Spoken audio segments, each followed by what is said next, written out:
The Kenya Medical Practitioners, Pharmacists and Dentists Union, or KMPDU, has joined the Kenya National Union of Medical Laboratory Officers in calling for thorough investigations into recent deaths of 2 women and the interdiction of 2 senior laboratory officers at the Laikipia Teaching and Referral Hospital. Now, according to KMPDU, the incident is a clear indication of failure of the healthcare system in Laikipia County.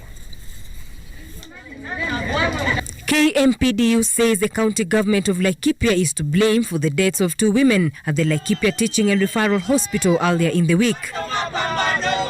According to Dr. Davji Atela, the Secretary General KMPDU, questionable decisions by the county government caused the tragedy. There's no any way that our lab technicians will be the first on call in cases of emergency.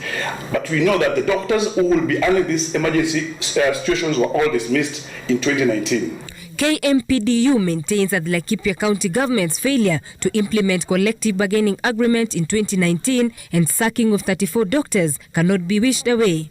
KMPDU claiming that patients from Laikipia are flocking to hospitals in neighboring counties.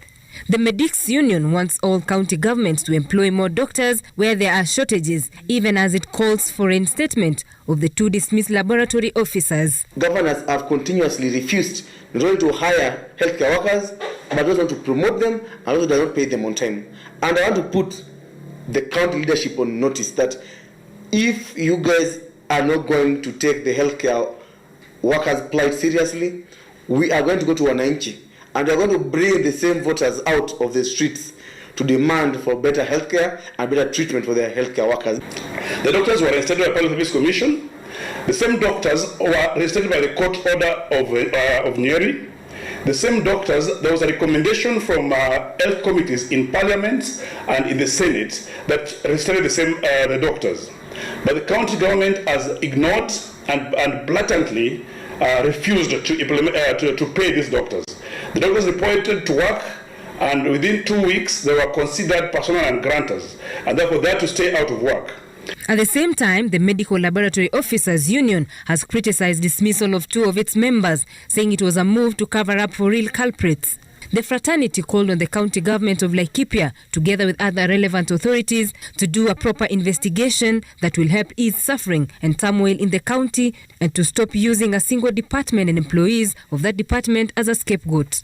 The Medical Laboratory Officers Union claim that the occurrence and what happened is a clear indication of a very shallow investigation, maliciously done with the intent to cover up and divert attention from the real cause of what is a very sad and unfortunate death.